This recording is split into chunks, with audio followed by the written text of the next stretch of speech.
And now, to get you all up to speed, Radio Flange Goblet presents An Idiot's Guide to Football. Right, so, football.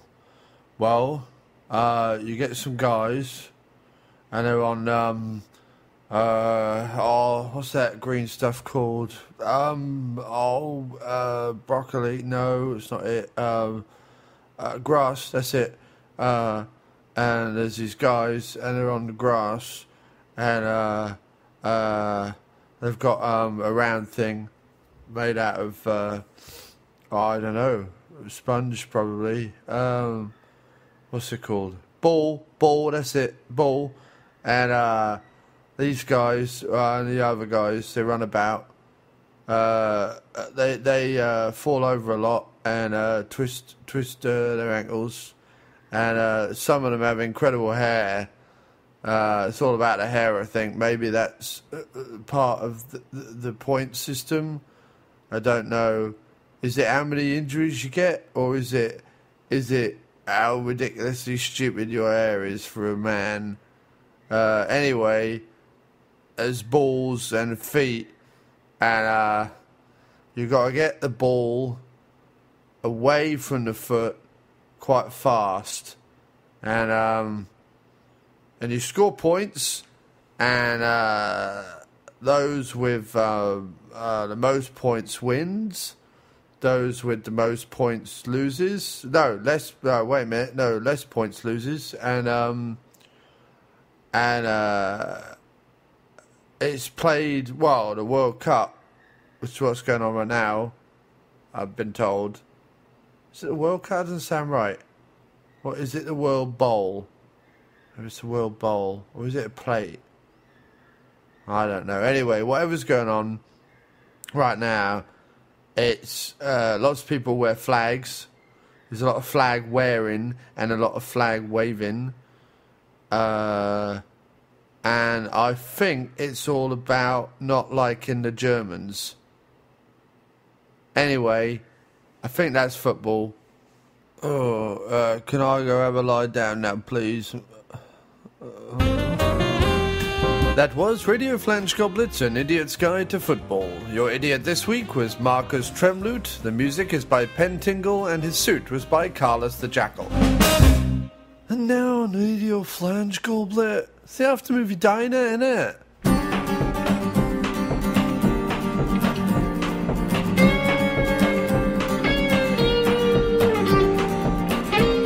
No one's done an intro in 126 episodes except you. Of the diner, except me. Good evening and welcome to the After Movie Diner. This evening, it's coming to you from the City Diner on, where are we? Broadway? Oh, on Broadway and 80-something. Broadway and 80-something. And we've just been to see Edge of Tomorrow. But we went and saw Edge of Tomorrow, not just in any old cinema. No. We went and saw Edge of Tomorrow in a cinema where we got to sit in red leather recliners. Reclinable seats. Where you press a button and your whole world becomes amazing. I just thought they were going to be like comfortable armchairs, which would have been amazing. Yeah. But they were lazy boys. So the thing comes up and lifts your legs up. Why don't we go and see every movie in that cinema? I do go and see most of my movies. Right. Okay, so I need to go and see every movie in that cinema. Yeah. So when it's really good for you because you, of course. Oh, we have to go there. Yeah. Because their 3D projection's really good as well. It's really crisp. Yeah, it wasn't bad. It wasn't bad. I mean, that was an odd movie to see in 3D. It wasn't really... I was expecting more from it, and actually it would have been better in 2D. It would have been much better. But the annoying thing about it is that they literally had 2 screenings a day in 2D, and one was at like 11 in the morning, and one was at almost midnight. I don't think so yet. Oh, you're not ready? No. Another 2 minutes. Sure. Thank you. Yeah, I have to say, like the only thing I would say about it is, if anybody's thinking of going to see it out there, I don't think you need to see it in 3D. If anything, it's one of those movies where when things move quickly, you know what I mean? Like the action's very snap, and that doesn't. I don't think that doesn't sit all that well in 3D. It becomes a bit blurry. Right. And there were a couple of nice shots that were like, ooh, 3D, but that was it. You know what I mean? It wasn't like. There were bits in the Avengers or whatever where I thought, I'm glad I'm watching this in 3D because this is awesome. But this Honestly, I think I would have enjoyed it more in 2D. In fact, I'm quite looking forward to seeing it, like on a smaller screen. Right. But that's we didn't have a choice. No, we didn't have a choice, and that's the not to take away from the fact that we saw it in really comfortable leather armchairs. Right. We did see a trailer before the movie for Guardians of the Galaxy, and it looked really good. Yeah, I've seen quite a few. Really good. Oh, that was the first proper one I've seen. I can't wait. That I want to see in 3D because that looks like it's got lots of terrific, beautiful shots. This was more of a war movie than it was a space movie, I would say. Like I would say Edge of Tomorrow is more of a war movie than a space movie. So space movies you want to see in 3D because, things look spectacular. There was a couple of bits where, like, a spaceship exploded when it crashed into the beach and something flew at you that I was... That was one of them. And the other one was when she went up to the helicopter. Right. That was a really cool, I haven't seen anything like that before. That genuinely... Every now and then when I see a 3D movie, there's like a shot in there where I'm like, oh wow, I'm looking at a different image. Like that's a different way of seeing things, Like the bit in the Avengers where you look through the cab at the things happening outside. That's like a different view somehow. Anyway. Do I have a breakfast or do I have a pasta? Well, this is, your first diner trip, right? In a while? Yeah, I'm going to go for a breakfast. So what have you been looking forward to? I might have a lumberjack. There you go. But I'm going to ask if I can have a lumberjack with French toast rather than... Pancakes? Pancakes. I'm sure they'll oblige. Let's find out. So yeah, we went to see Edge of Tomorrow. We went to see it on 84th Street and Broadway at the AMC with the red recliners. We saw it in 3D because there wasn't a 2D option. Actually, I was going to get chicken Caesar salad. But that cinema is awesome. We've then walked a few blocks up north and crossed the street to come to the City Diner. The City Diner, which is lovely. Which I've never been to before. It's very nice. There's one up at 96th Street called the Manhattan Diner, which I've been to before, and that's where I thought we were going to go. But then I saw this place, and I thought that this might be more exciting. No, it's nice. It's nice and Art bright. Deco, It's got an Art Deco. Black, brown, orange, kind of 20s feel to it. Thank you. Did I hear lumberjack? Yes. Okay, how do you want your eggs done? Can I get them poached? How about over easy? Over easy's fine. And can I get French toast instead of pancakes? Sure. And I'll get the City Diner chef salad. What kind of dressing? What are my choices? Balsamic vinaigrette, Russian blue cheese, ranch. The balsamic vinaigrette. Sure. Okay. It's everything. Thank you very much. But it's very nice. It's nicely lit. It's kind of a woody theme to it. There's nice big fans very woody. on the ceiling. It's nice. It's smart, and it's got the 20s, isn't it? That's the thing. It may be that it's a little bit style over substance. Well, we're going to find out. Anyway, stay tuned, listeners. Yes. Will it be a good diner? So, or will it not be a good diner? Because here's the thing. Yes. The real question is the diner going to be a good diner? Because we can't... I mean, I don't know about you, but I don't exactly know what to say about it except that it was really, really good. It's awesome. But then we'll get into Edge of Tomorrow in a minute. Because there are some things we can say. Yes, okay. I know that you and your good lady wife are a little bit of sort of Netflix, Amazon Prime kind of hounds. Yes, we haven't spoken for a while, haven't seen you for a while, for many different reasons, and I just wanted to know if you'd got any good suggestions or anything that you've seen recently, either stuff that you've spoken about before or stuff that you've not spoken about before. Well, I would say if anybody's does have Amazon Prime up there and they have never got around to watching Veronica Mars, the TV show, I would suggest watch the first series. Absolutely, no question. Great stuff, brilliant, awesome. Stop watching it. You don't like the second season? The second series is awful, like really terrible. Have you watched the third season? No, because it's supposed to be worse than the second season, so I've got no interest in watching something that was already Is it worse. because it doesn't have the central murder once that's solved? The problem is once that's solved... it's like Twin Peaks season 2. It's like at that point. Yeah, a little bit like that. Even that, I mean, a little bit, but it's more that the whole structure of Veronica Mars, what made it great was that everybody's life was affected by this tragedy, and getting to the bottom of who did it was also everybody also figuring out their problems. Right. Whereas season 2 was like, look at the shiny MacGuffin, and it was all bollocks. Anyway, it wasn't very good. So avoid season 2, but don't watch season 1. Hannibal. which was season 1, is on. Sorry, Hannibal. Hannibal, season 1 on Amazon. I highly recommend. You highly recommend. Really, me and Teresa loved Hannibal on Amazon. Right. It was awesomely good. It takes like a few episodes to warm up. It's Mads Mikkelsen, isn't it? It takes a few episodes for him to learn how to speak English properly. Right. Well, no, that's not fair. It takes a couple of episodes for the writers to realise what words he can say and how many you should give him in a sentence before it becomes... Right. But it's really good. And all I can assume about Hannibal is that the murder scenes are so weird and gruesome and like that disturb you in dark corners of your mind you didn't even know existed. But I can only assume that there's what a guy... What network is it on? It's on NBC. Right. But I can only see there's a small, scary guy, probably like balding with glasses, that they keep in a very dark room in NBC like Wallace somewhere, who just comes out, a little bit like that, only like even like slightly fatter and less features. So, like the ugly guy who played the priest in Prince of Thieves. That's way too specific. Little pig-faced, but kind of fatty guy. And I think he just comes out every week and goes, "There you go," and he's like drawn a picture of a death scene. They go, "Jesus, Gerald," and they put him back in the closet, and then they write an episode off that. Because there's what else has NBC got coming up that looks? Oh yes, I think NBC is the one doing Constantine, aren't they? Maybe, and that looks really good. Yeah, well, not only does it look good, although like people are still like, yeah, but he's not a smoker. I'm like, oh, look, you finally got a British person with blonde hair and a brown coat playing Constantine. Can we not worry that he isn't smoking? Yeah. Also, cigarettes? I always liked the Keanu Reeves movie. Yes, except that it's Keanu Reeves. It's the same thing as Dracula. It's just except that it's Keanu Reeves. No, but I think he's fine. I never read the comic books beforehand, so I don't know whether it doesn't really matter to me. It was Shia LaBeouf before Shia LaBeouf was terrible. Yeah, that's true. But anyway, I liked it. Fine.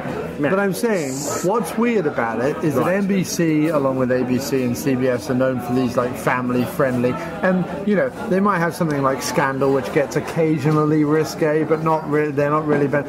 Whereas with something like Hannibal, and now with Constantine, which just from the trailers, I was like, wait a minute, is this an HBO show? Because it looked really kind of graphic and dark and weird and like, you know, proper.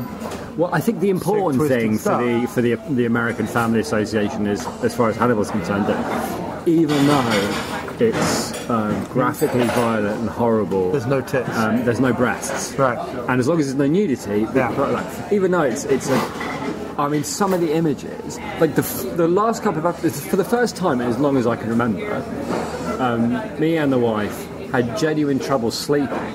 Right. The night after we watched the finale, like the final couple of episodes, because it was so creepy.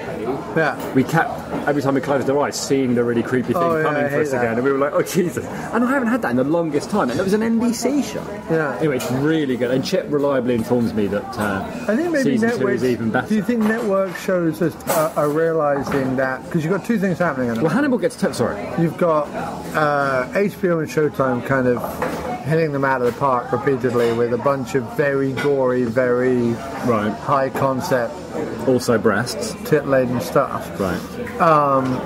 And you've got AMC doing your Walking Dead, which is high gore, and you've got your FX doing. Well, they did Justify, that was a hit. They've got Louis, that was a hit, and that. The Americans are supposed to be a hit, although I haven't seen it. Teresa said it's very Louis skirts the line in terms of like language used. Yeah. And there was another show that FX is doing that's been weirdly popular, but is also fairly adult. Sons of Anarchy. I've never seen it. No, that was always popular. It's a new show. Not the American. Anyway, all I'm saying is, it looks like the interesting networks. The interesting thing is with Hannibal particularly is that Hannibal doesn't get very good ratings at all, and it obviously costs a lot of money because it's very beautifully shot. You've got some big-ish names in it. Well, Mads Mikkelsen. No, but okay. First of all, you can't not like a show that is like a really horrible, disturbing mystery show that casts Eddie Izzard and Scott Thompson out of Kids in the Hall in it. Yeah. You can't not like that. You can't not like the people in charge of that show. Well, Eddie Izzard was like a recurring guest star, but Scott Thompson is a regular.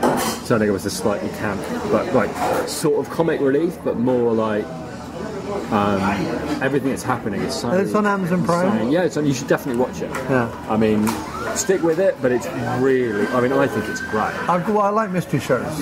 Yeah, it's a mystery show. I mean, they begin to drop... It becomes more about...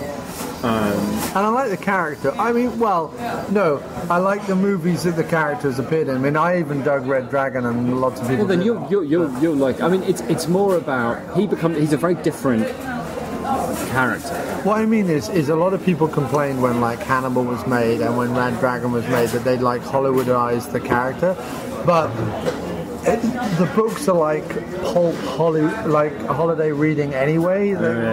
What it's like the Da Vinci Code. People are like, oh, but they're getting it wrong. It's like, but this is a thing you take on the beach and read. Like, this is bullshit. Yeah. This is not. There's wrong characters. Right. This is not like deep dark. Yeah, there's a name on a page, but that's it. So I never got the big whoops about why the movies that they made out of the books were so. But I thought I didn't think they needed to be higher. Like. It makes me laugh that Silence of the Lambs is considered way above all the others. When Silence of the Lambs is... Look, it's great shot, great acted, it bows along, lots of fun stuff happens or whatever like that. But when you actually analyse the plot, it's horseshit. I mean, it's just horseshit. Yes, it is, but that's like the interesting thing about it. The interesting thing about... And we're obviously getting slightly off topic here, for people that are tuned in for Edge of Tomorrow. Sorry about that. Nobody cares. Fair enough. What's interesting about Silence of the Lambs is when I watch it, but I enjoy it so much, is first of all, the interesting thing that's going on with it as opposed to the other ones is it's very tight and it's very... Lovely, thank you. Thank you very much. You've got enough salad there. It's ridiculous. That is like a whole pig wrapped around some block of cheese. A salad.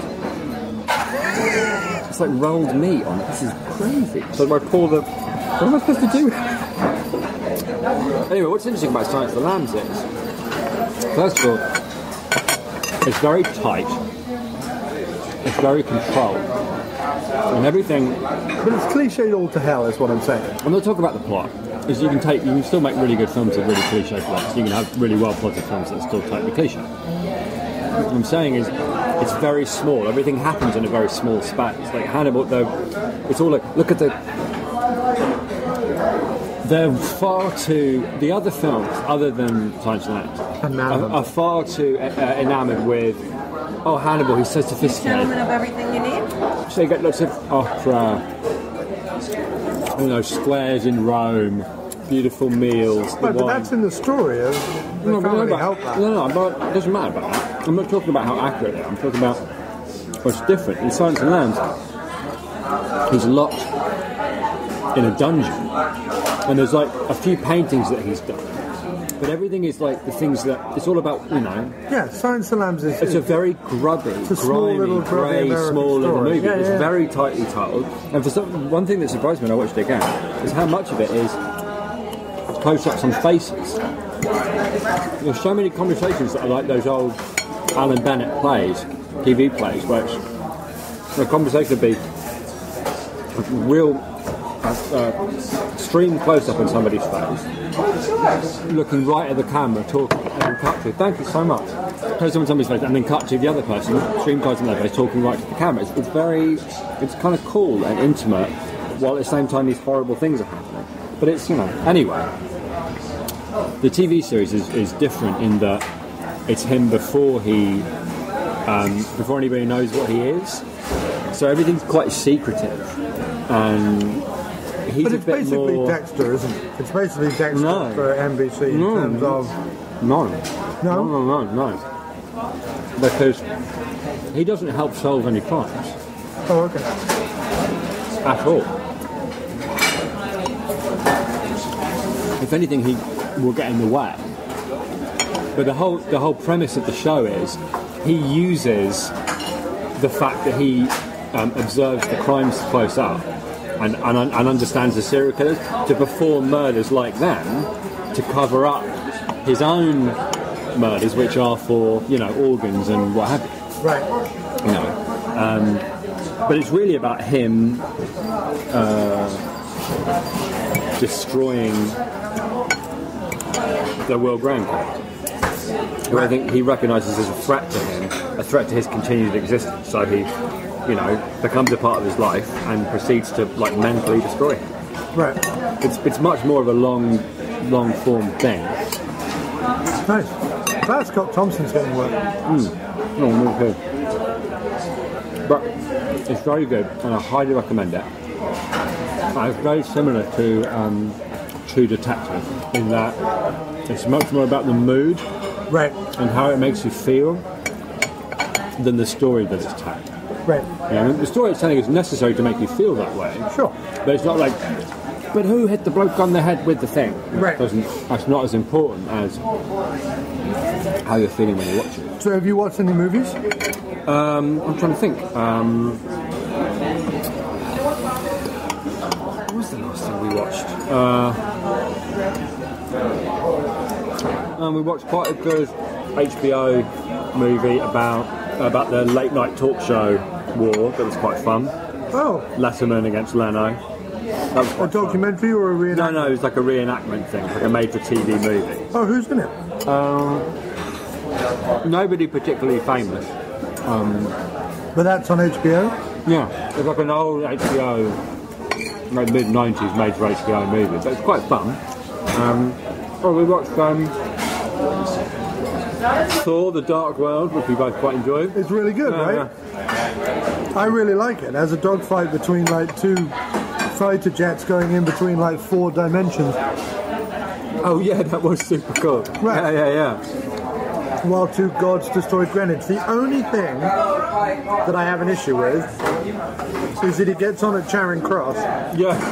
And says it'll be 2 stops to Greenwich. And I'm like, no, try about 10 stops and 1 change. When I was watching that with Teresa, I was like, no, he had his head right at the time. The only thing that bothers me about this movie, much better, thank you so much. The only thing that bothers me about this movie is I didn't mind because it was such a good joke. Right. You know what I mean? Sure. It's like, that's fine. But no, that was very good. I enjoyed that. We haven't seen Captain America 2, which I know you didn't like very much, but I'm still looking forward to it because I preferred the first one. That's fine. We watched the first one again quite recently as well and enjoyed that. But generally, me and Teresa are on the TV shows. We're working our way through the original Danish Killing at the moment. Any good? I don't really get what all the fuss is about. Okay. It's quite enjoyable, but I was led to believe more the hype coming because it happened while I was in America. And it was a big hit in England, and everyone was talking about how great it was. And I'm watching it, and I was like, "Oh, the American one, they must have got a." I can see why no one liked the American one because if they just remade the Danish one, it would come across in quite a lot of ways. It's like really quite crass and obvious and unbelievable coincidences. Right. Because I basically can't afford. It's like 24 episodes long. It's one murder. Right. It's not like Twin Peaks. It's more like this guy definitely did it because she turned up at his house and then he was seen carrying a body out of his flat and the bloke said it's a girl and now he's getting, oh no, she did turn up at the flat but then she left and then another girl came and then she fell over the edge. Go, excuse me, we're on our 5th coincidence now. Yeah. Anyway. So, Edge of Tomorrow. But it's quite fun. But yes, we should probably get on to Edge of Tomorrow. What I am about to tell you sounds crazy. But you have to listen to me. Your very lives depend on it. This is not the end.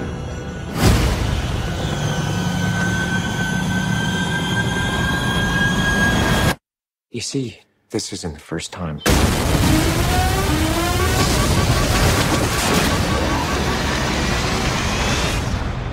Now, we've had this conversation. What day is it? Judgment Day. You just came in with the fresh recruits. This is not the end. The invasion will fail, along with every soldier you are sending. We lose This is not everything. the end. Come find me when you wake up.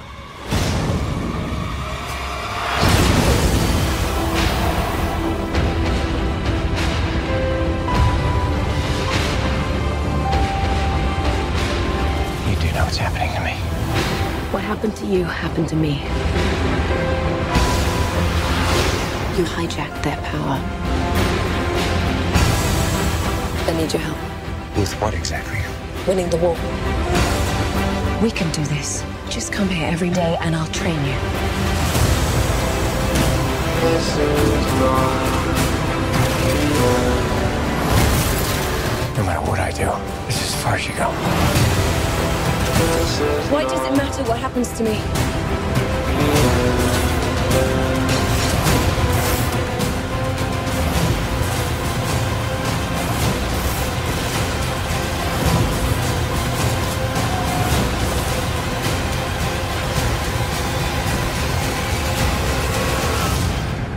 I'm not a soldier.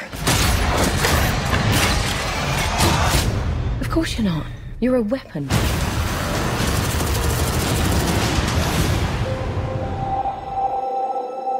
Edge of Tomorrow, which stars Tom Cruise, Emily Blunt, and the always awesome Brendan Gleeson. Yes. Is he ever not amazing?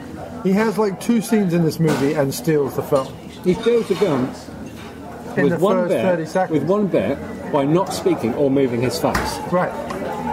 Can I just say, the one thing that I was not... When he showed up, I was not expecting him at all. And when he showed up, I was like, that's amazing. The other person who steals the film as well... Look, the cast are routinely excellent. Cruise is amazing. I haven't seen Paxton ever. But Paxton was amazing in this movie. Paxton was incredible in this movie. But he was... You know what I didn't understand? And Cruise was so good in this movie. I was always... Having seen the trailer... You know, set in London, cruise, science fiction, aliens, sign me up. No, he's going to be a super soldier. Right. You're like, oh, he's going to be all brash and... Right, and I didn't... And when I saw the second trailer I saw, it was like, oh, it might be a bit dull. It might be he's just a super soldier killing aliens. How's that fun? It's a comedy. It's hilarious. The first 40 minutes are. After about that, it gets a bit... Because it turns out that what's so funny about it, what's so cool about it is that there's nothing funnier than somebody who knows what's going to happen. Right. That is inherently a funny subject. But it's not just that. Before even that's happening, at the very beginning of the movie, he is playing completely against type because he is playing a coward, a smarmy, wisecracking ad man in a military uniform. Right. Who's been helping the war effort by like promoting these super soldiers without actually doing anything himself. So when Gleeson gets one whiff of his smarmy hide, he's like, well, you're going to go to the front lines. And Cruise is like, no, thank you very much, no, I'm not. And it's just really interesting to see Cruise playing a cowardly, weaselly, smarmy Well, because character. actually one thing he does very well is be afraid. He can make being afraid very funny. Yeah, really funny. He's so fun. There's a bit when he's running away, like when Gleeson tells him you're going to the front line, and he just runs for it. You know what I mean? There's no like, oh God, I've talked about. He just panics and runs. Right. And the look on his face of terror and fear. But there's even a funnier bit. Panic. In fact, Tom Cruise running away is funny. The bit where he is in the suit later on and has no idea how to use the suit, and they're marching towards the ship, and he tries to make a run for it, but he's in this big cumbersome suit, is utterly hilarious. It's the really best funny. thing. The first... I tell you what it was. I laughed more in that movie than I've laughed in comedies that I really genuinely enjoy. Right. I was properly having a giggle all the way through that. Gleeson was hilarious. Paxton plays it so straight, it's hysterical. But Paxton's stick becomes funnier each time. because he turns from brash. He turns from the guy that really knows what's going on in the beginning to a guy who clearly just has a script who just does his thing. Right? No. I mean more like the change in his character. He starts off being, in terms of Cruise's character, Paxton's the one that really knows what's going on. And Cruise is trying to kind of shine him. So maybe he can still get out of this. Maybe if I can just get to the phone and talk this guy out, I can still get out of there. And Paxton plays along. But then he's the one that knows what's really happening to him. He's the one that knows the war, takes him through it, introduces him to everybody, lets him know the standard, drills. But then the more the movie goes on, and the more Cruise keeps reliving each day, he starts like his whole like I'm the one that knows what's going on. I'm the one that just gets undermined, and he's like, and his whole like you can see like his understanding of reality is like shifting underneath his feet, and the way that he reacts to that, which is just total denial. I mean that the one they show that I'm not going to ruin it, but there's a shot in the trailer where Cruise goes, "Your very lives made it happen." Right. Action, really exciting Tom Cruise.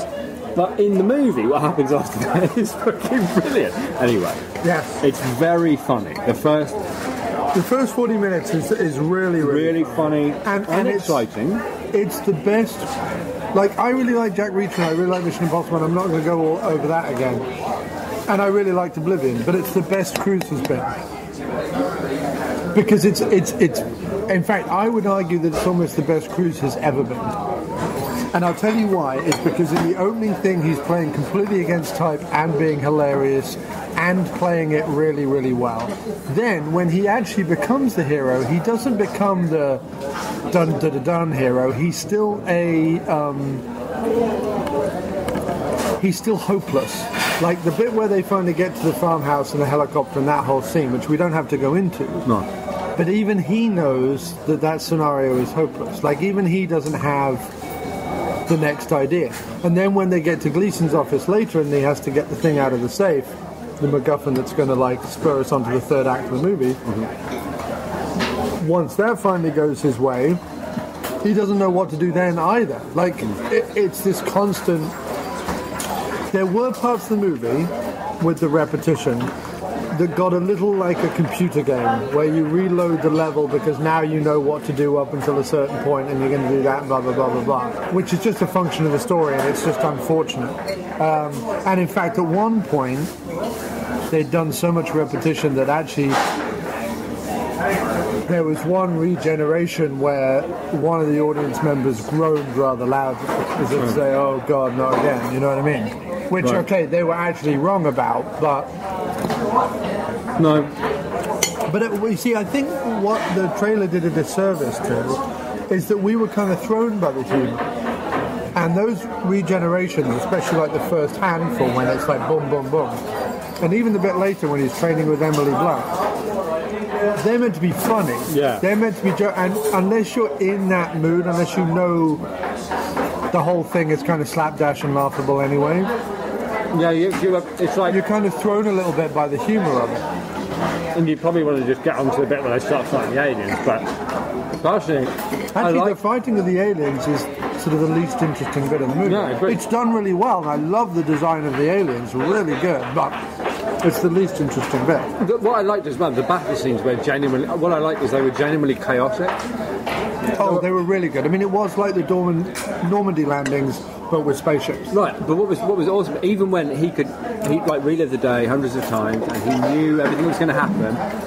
There's a bit in the movie where all he has to do is get her from one side of the beach to the other. Right. He can't do it because even though he can see everything, and they run through it and they train for it and everything hundreds and hundreds of times, as far as he's concerned, they still can't get it right because the random chaotic nature of it they can't ever tame it. Right. And that's what I liked about those things anyway. The bit where he tries to escape from the push-ups the first time. Oh yeah. Bill Paxton's reaction to that is absolutely hilarious.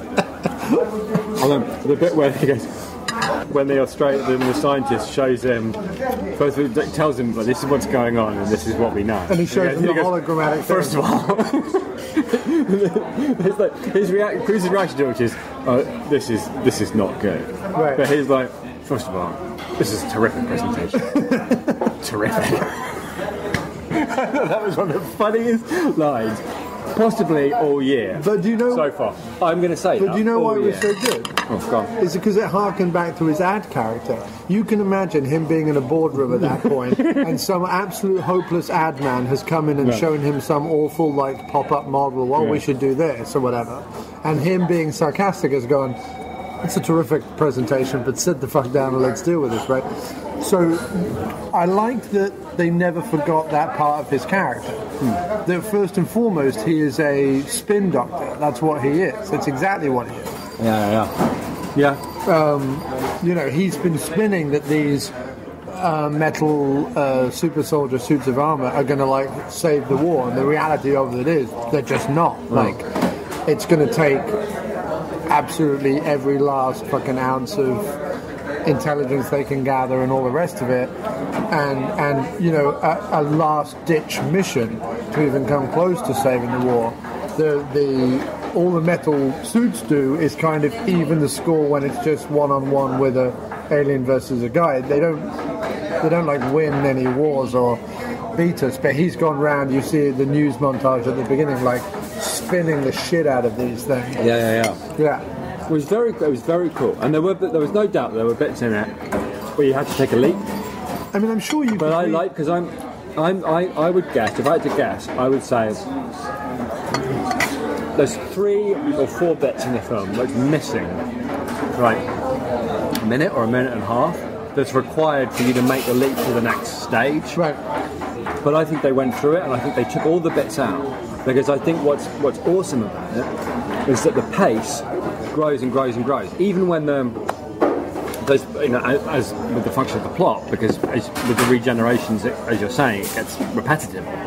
They have to squeeze that in, so it has to get shorter and shorter and shorter. But somehow the pace, over the course of the whole movie, also they just picks up and it keeps going, it keeps going. Well, they made it very relentless. There's no. It reminded me a lot of, at least in terms of that, of Blood Diamond. One of the reasons I really loved Blood Diamond was there was no bit of like. Maybe there was like 5 seconds where they were able to have like a pause in right. But up to that point it's been relentless, and it's like that. It's like a relentless. Well, that's what I liked about the farmhouse scene, is you thought it was going to go one way, and in fact she even says, "Oh, what? We're going to sit by a roaring fire, have wine, and blah blah blah." And you thought that's the way it's going to go. Yeah. And in fact, there was an indication that maybe it's gone that way before, and we just don't see it, because at a certain point during the movie, instead of doing regeneration, you're thrust into a new scenario. So they're at the farmhouse or they're at the Whitehall or whatever, and the assumption is, just through what Cruise does and what he's telling people, is that he's done this 150 times. We're just watching the latest. Right. You know what I mean? Which you're right, is clever. Well, no, because you've got the trope then. What I'm saying is they only showed the regeneration when it actually mattered, or as a joke. That's the only 2 times they ever showed it. No. Otherwise, they just sped on with the story. But that's why I loved it so much. They were prepared. I don't mind them. It's a sci-fi story, though. It's a proper. Yeah. A lot of people have dismissed it as like action Groundhog Day, and it's not that at all, really. No, it's not at all. Because also one thing the regeneration is explained. That's the other thing. Yeah, that's what's beautiful about it is he doesn't have to get the girl. He doesn't have to save a life. He doesn't have to blah blah blah blah blah. There's an actual biological explanation for it. Right. Which is why they're under. That's the great thing about it, is that the explanation explains why they're in trouble as well. It's not just an explanation of what's going on. It's also why they're in the position they're in. Why the aliens are wiping them out. There were lots of nice touches to it. What really happened in Verdun, what's really going on with the invasion, all those things. You feel like what Quarry did, and the other screenwriters, is that they, John and I have talked a lot on the diner about like one draft screenplays where it's just they've rattled it off and gone, oh yeah, that'll do, and away you go. And then as an audience, you pick up on all the bits they just didn't go back and do a rewrite on it. This felt like a movie that had been rewritten and then pared down and pared down and pared down, so that there was no fat. And I think and everything, like an Ouroboros, went back on itself, everything explained itself. It was really well done. The only bits that missed out might have gotten you from one place to another, but I bet there's like 3 or 4 scenes that were filmed because they were written in the script because it needed you to get from point M to point N, because that's about where it is in the script.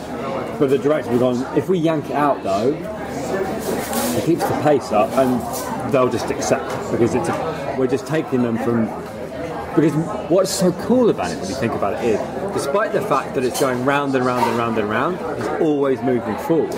You know what I mean? And you don't get that feeling of being stuck in one place. Right. And he doesn't have There might have been one too many training montages with Blunt.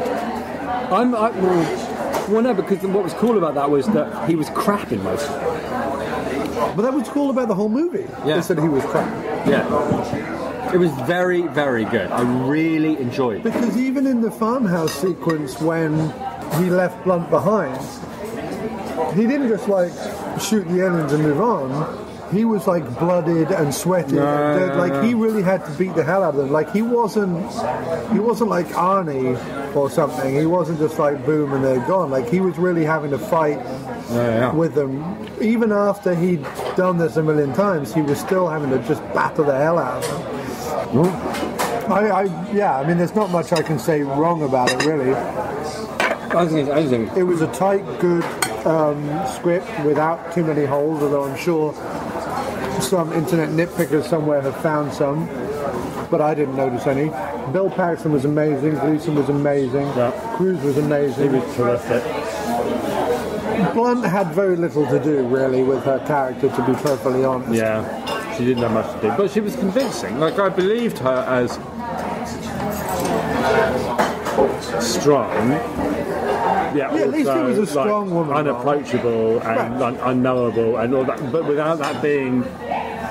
I believe what she was selling, not what, like, the screenwriter was selling to us. Do you know what I mean? Right, and although there was... What was also nice is although there was an underpinning of male and female tension, it was never a thing. It was never a subplot. No, because what was nice about it was they were saying... he just started to care for her. He started to care for her the longer it went on. But she couldn't possibly care for him because she only ever met him each day. Which is what was so cool. And it wasn't like Groundhog Day where he could engineer the perfect day, save the guy, play the piano, do the thing, because there wasn't a perfect day. There was only ever chaos. No. And it was nice because he knew that too. Right. And it helped. And you really felt the one regeneration where he left her behind. You really felt the loss and the weight. Yeah, that's true. Yeah. And you on the movie as well. You felt like, wow, it's like it misses her. Like the somehow, I feel like he's less safe. Like he's less likely to succeed. He's more vulnerable, even. Right. You know what I mean? Right. But it was really well done, that part. And again, when you saw at the very end, you wanted her to finally have remembered him. Yeah. So do you know what it was like? It was like the relationship in Brief Encounter. It's throughout the whole movie, but it can never be fully like realized or consummated, so that the whole thing has a sense of sadness. Yeah. I want you to know there are spoilers. There are spoilers coming up. Yes, I want you to know there are spoilers. And there are spoilers coming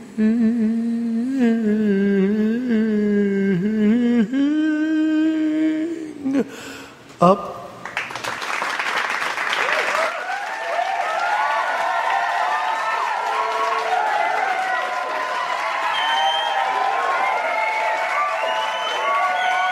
Like even the very end, although there's an upbeat to it, there's also a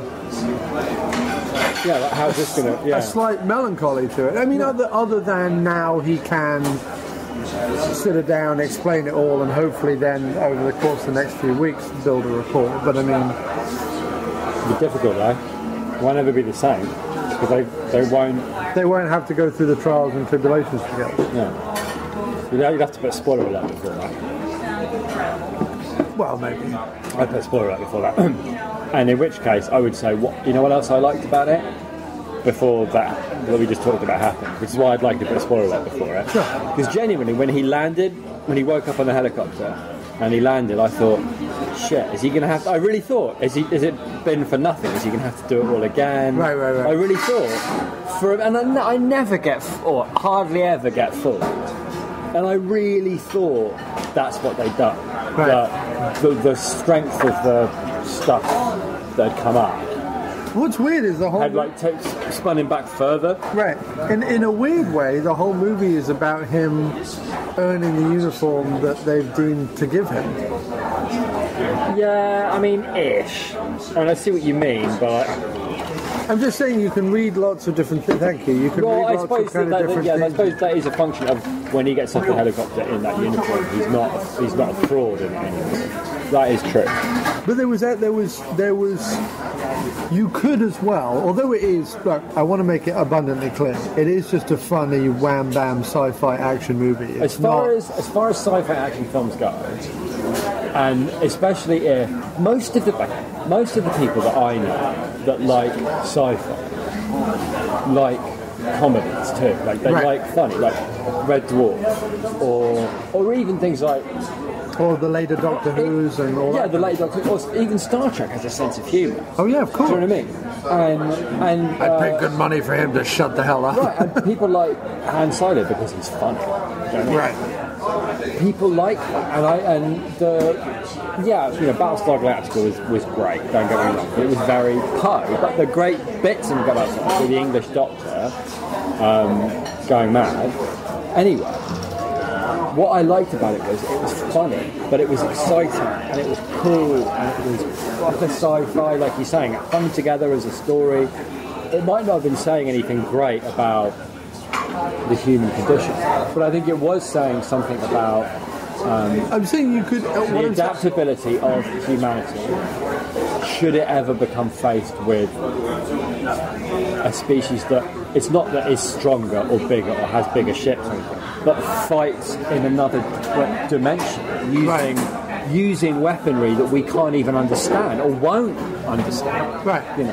No, I mean that which is a good solid. If there is a weakness to it, it's the Australian Doctor who is Doctor Exposition. I mean, he just is Doctor Exposition. He shows up and he goes, "Oh, the big bad guy you've got to kill is this thing." How does he know?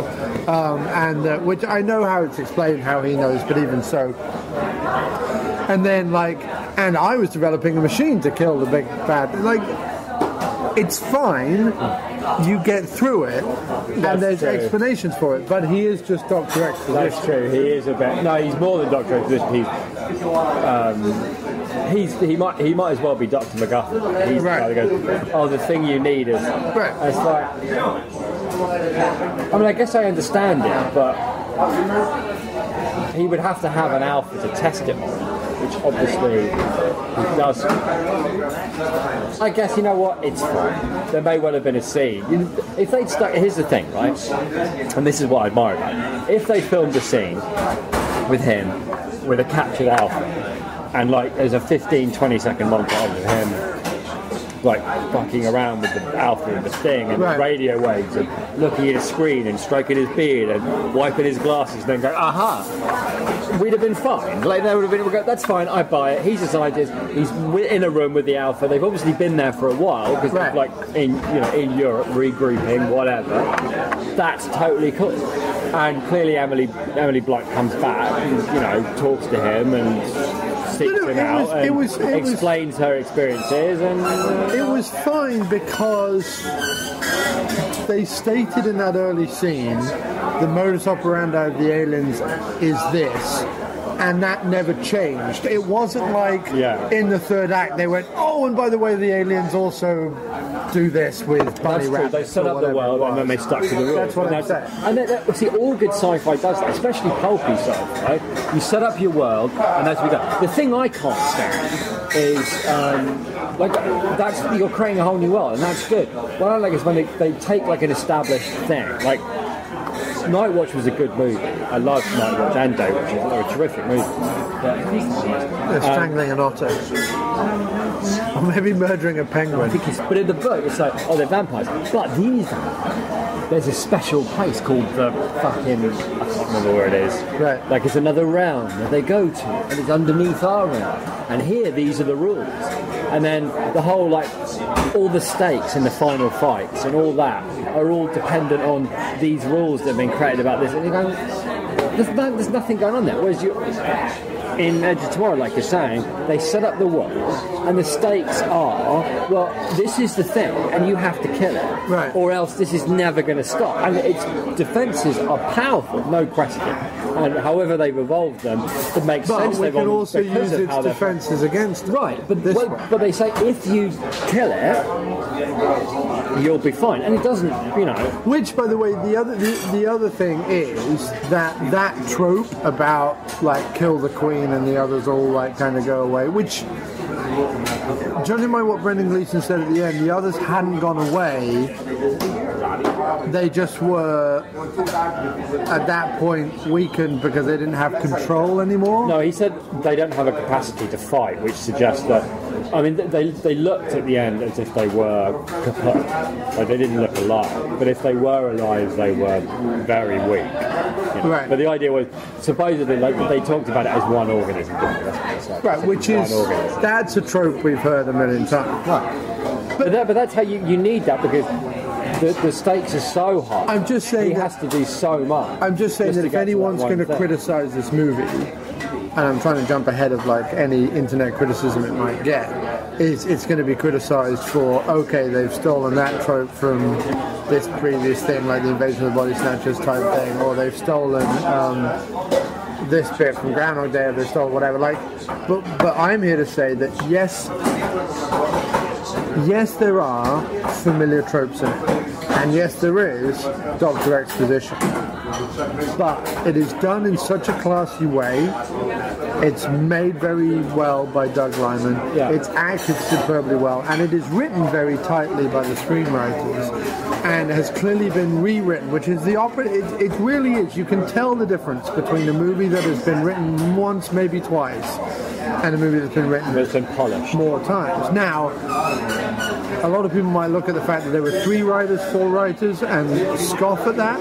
No, I would say it looks to me like an original script by a couple of people. 2 guys, because they were both called Butterworth. Right. And then and that's the script that would have gotten bought, and then Cruise and Lyman would have given it to Macquarie to punch up. I suspect that a lot of it. Well, I mean, who knows what he did to it actually? But he would have punched it up. I think. How much change it would have gone through, I don't know. A lot of the jokes, just based on his Usual Suspect script, a lot of the jokes felt like his. I would say, having seen the difference between the Usual Suspect and his Usual Suspect script, I'd say it's probably not. Oh, okay. A lot of the jokes in the Usual Suspect. Kevin Pollak? Well, no, by the cast, yeah. Right, okay. No, I'm just saying, I thought it's just an I tell you what it is, and I was saying this the other day to someone. There are so few people these days who are not making something based on a popular book franchise, making something based on a popular comic book franchise, making something based on a true story, or remaking horror, or doing demon possession movies till they're fucking, ad nauseum, whatever. There are so few people churning out, and use this in inverted commas because obviously I'm aware there is nothing original under the sun anymore, but original movies. There is very few people doing it. And interestingly enough, a lot of the people who are doing it, Schwarzenegger with The Last Stand, Stallone with the first, not so much with the first because that was a success, but Stallone with his recent stuff, Cruise with this, Oblivion and so on, is they're not being hugely successful. I think Oblivion did okay, didn't it? They're all doing okay. Last Stand and Bullet for the Head didn't do okay at all, but if we just look at Cruise for the moment, he's doing okay, but his openings outside of the Mission Impossible franchise are lesser and lesser and lesser each year. Because he's been doing one Mission Impossible, one original movie, one Mission Impossible, one original movie for like the last 5-6 years. Well, 3 was good. And he did some cameos he did cameo in Rock of Ages and did a cameo in Tropic Thunder, but in terms of like movies he is headlining, you've got outside of the Mission Impossible franchise. There's been like Jack Reacher, there's been Oblivion, there's been this. What was before Jack Reacher?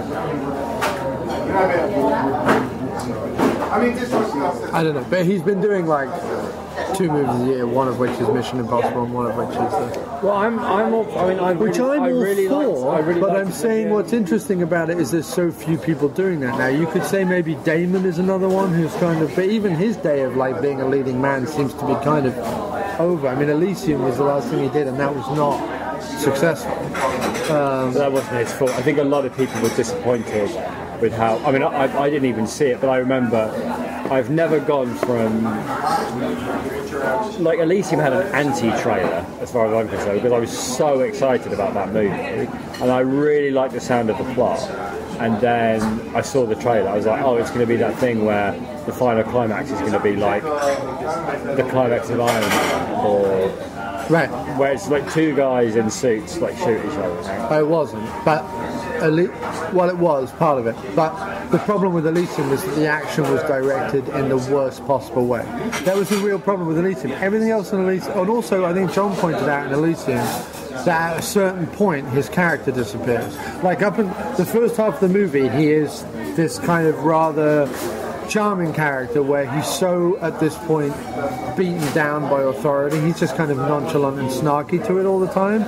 But once he has to kind of like step up and be the hero thing, like all the writing and everything is out of the window.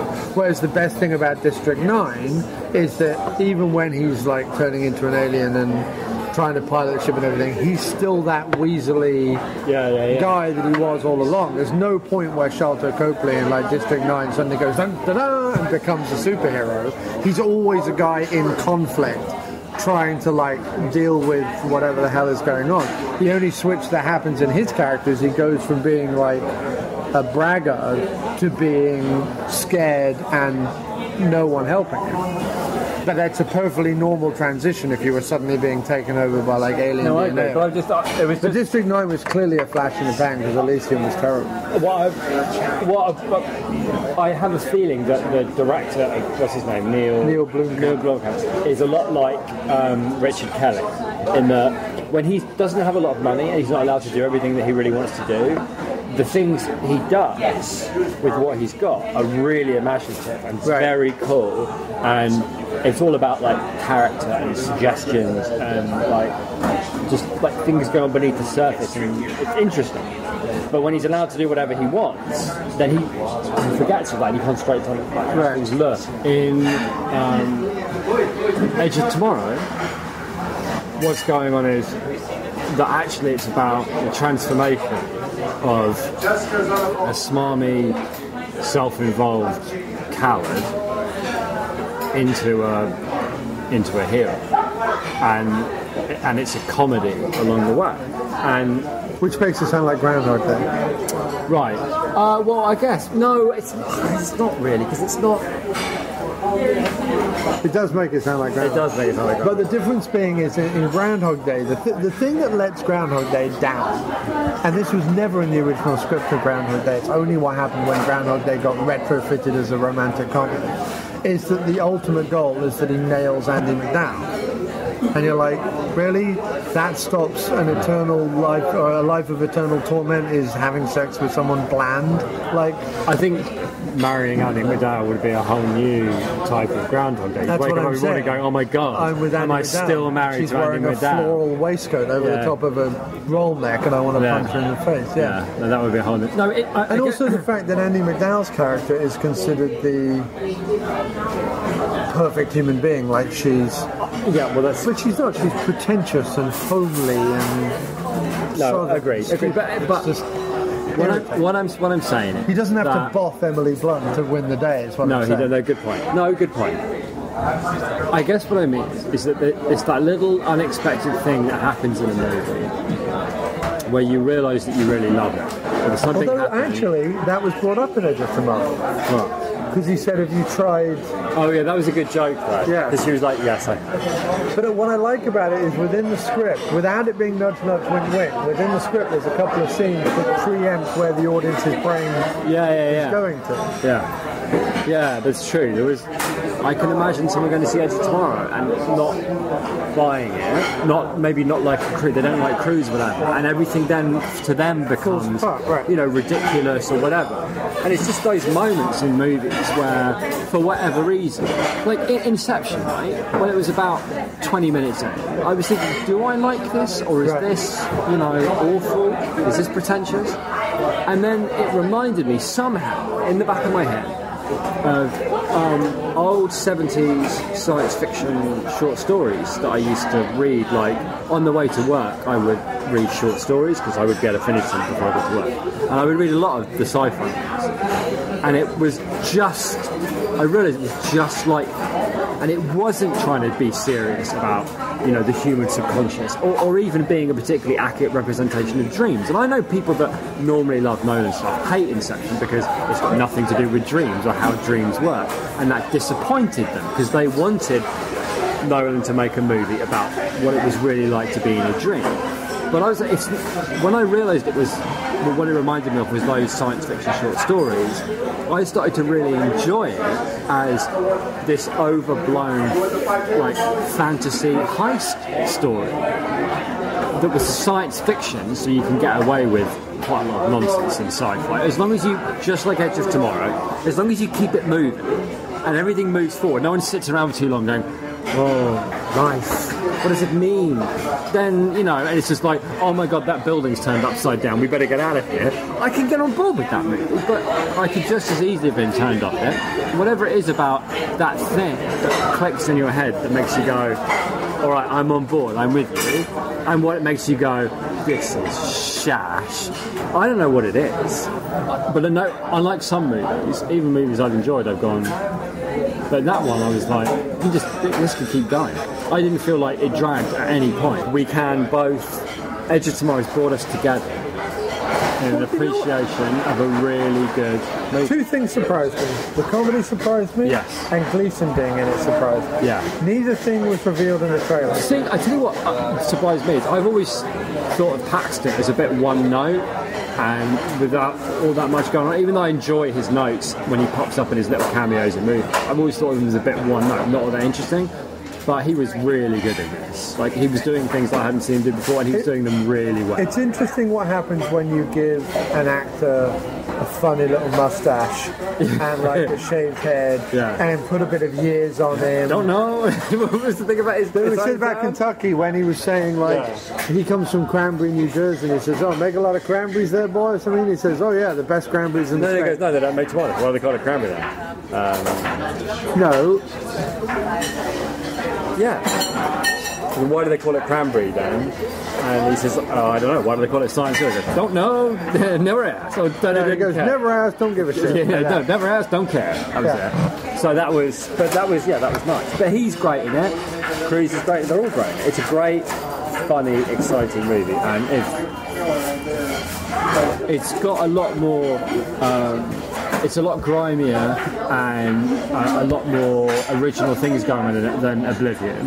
But what's similar to Oblivion is I felt like I believed in the world. I felt like I was in a safe pair of hands. I really enjoyed it. And it was a good, solid science fiction film that Cruise carried easily enough, which is not always the easy thing to do. Will Smith wanted to carry science fiction films, and he still hasn't done it yet. Will Smith has become his own worst enemy. Yeah, clearly. Because everyone was like, Emmerich was like, "Oh, do you want to do Independence Day 2?" And he's like, "No, I don't want to do Independence Day 2." And I was like, "Yeah, why would you want to hit?" Why wouldn't you want to make a film with Emmerich all the time? Always make films with Emmerich. Yeah. They're always really good. I haven't seen the Shakespeare one, but I'm all up for anything Emmerich. They were very Emmerich-y. Edge of Tomorrow was Emmerich. It was the same... really nice action with a nice throw in some nice character comedy, keep the pace up, don't let anybody snooze, and get to where you need to get to. But my thing is that there aren't many original, again, inverted commas, but original solo movies coming out of late, and Cruise is doing some of the best ones. Yeah, I agree with you. Because even Clooney, who I used to think was solid, really put a foot wrong with Monuments Men. Yeah, it wasn't good. Monuments Men should have been a Seawolves type tale of daring do. Yeah. And it wasn't. It was long and ponderous. The problem was it was a very good documentary, and I could see how it got his blood up and excited for the reasons, because he wanted to make the movie you're talking about. But the problem is the stakes were never high enough. The stakes were never high enough. They were only ever trying to rescue paintings, and they kept talking. It reminded me so much of Diary of the Dead, when all they did was talk constantly about, can you tell the camera? Okay, we get it. Can you stop talking about the camera and just make a fucking movie? Like Monuments Man. Stop talking about how this isn't worthwhile. Stop trying to, can we just assume that I've paid my money, I'm watching the movie, so obviously I think it's worthwhile. Just tell the bloody story. Right. Stop being insecure about whether you should be doing it.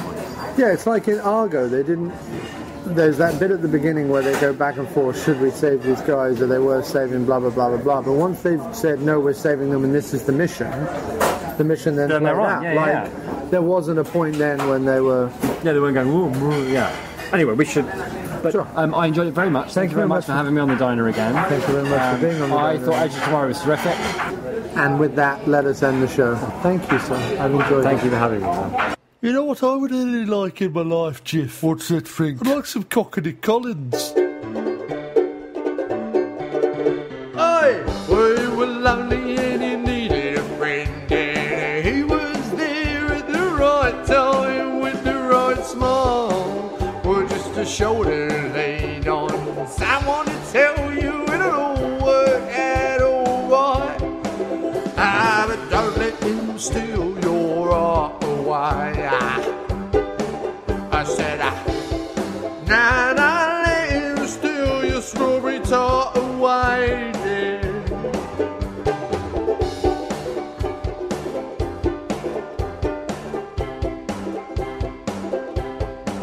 I said, don't let him steal your heart away. No, don't let him steal your strawberry tart away, love. Well, you can look at him the way you did me, but he probably doesn't have as big a dome then. And hold him closer, you're never gonna let him go. But any fool can see you're fooling yourself, woman, but you ain't fooling me. So don't let him steal your strawberry tart away. Nah, don't let him steal your strawberry tart away. And don't pack my suitcase, I'll be back like Arnie. And don't take my pictures off of your wall. You bloody hear me, woman?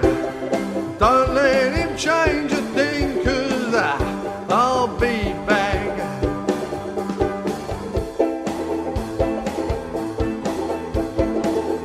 Just tell him to pack his things and get out of your life. Just give me one more chance, woman, I'll show you I'm right. You bloody know I'm right, 'cause I've been thinking and I know it was me. Leaving you lonely but hoping you could be strong. Now could you look at me straight, tell me what else can I do? But say I was wrong. Oh, but don't let him steal your strawberry tart away. No, don't let him steal your strawberry tart away. Well, he's gonna try, he's gonna make it work for you. Make you think your whole life's been leading to this. Whatever you do, think about my big dome face and don't be fooled by his kiss. Oh, and don't let him steal your strawberry tart away. I said, now please don't let him steal your strawberry tart away. I said, and don't pack my suitcase, lady, 'cause I'll be back. And don't take any of my bloody Don't you hear me, woman? Don't let him change a thing, 'cause I'll be back. Just tell him to pack his things and get out of your life. Get out of it. And just give me one more chance, I will show you I'm right. I'm bloody right, woman. Oi, we were lonely and you needed a friend. And he was bloody there, wasn't he? At the right time with the right smile. He's just a shoulder to lean on. Someone would say, don't worry, it'll all be alright. But he's no good for you. He's no good for you, Vera. He'll make you think your whole life's been leading to this. Oh, and whatever you do, think about my big dumb face. Oh, and don't be fooled by his kiss. I said, don't let him steal your right away. He's gonna steal it. He's gonna steal away with it. Like the show? Well, you can find our complete podcast archive over at amdpodcast.blogspot.com or aftermoviediner.com. You can send us an email at aftermoviediner@gmail.com, tweet us at aftermoviediner, or follow us on Facebook at facebook.com/aftermoviediner. Or why not be a part of the show and leave us a voicemail over at speakpipe.com/aftermoviediner. You can also support the show a number of ways: by spreading the word to family, friends and co-workers, by writing us a review over at iTunes or TalkShoe, by purchasing some excellent Diner merchandise over at cafepress.com/aftermoviediner, by donating on our website, by advertising with our website, or maybe you're a regular Amazon user. If so, then before you make a purchase, go to amdpodcast.blogspot.com, aftermoviediner.blogspot.com, or aftermoviediner.com and click through the Amazon banner ads. It costs you nothing extra, but they throw us a few coins for the trouble. Or, like the movies we cover, then buy them over at our personal Amazon store, also on amdpodcast.blogspot.com. Really, thanks everybody for everything you continue to do, and please keep listening. There are men. And then there are second unit podcast men. The podcast you've just been listening to is part of the Second Unit Podcast Network. Find all of our shows at 2upn.blogspot.com or on Facebook under the Second Unit Podcast Network. Our fantastic list of shows include Drunk on VHS, We Came from the Basement, No Budget Nightmares, The After Movie Diner, Dr. Action and the Kick-Ass Kid, and Bloodbaths and Boomsticks. Take one podcast into the shower. Don't be a blithering idiot, Alan. We can give you the multiple podcast cleansing system all in one place that your hair deserves. Our programming is available across all platforms, from iTunes to Podomatic, TalkShoe to Stitcher, so you have absolutely no excuse. Listen today, and a free naked person of your choice will be shipped from Thailand to your door in a matter of weeks. The Second Unit Podcast Network, bringing you the action and leaving the boring stuff to the other guys. Bloody hell, who does a girl have to blow around here to get a decent beverage?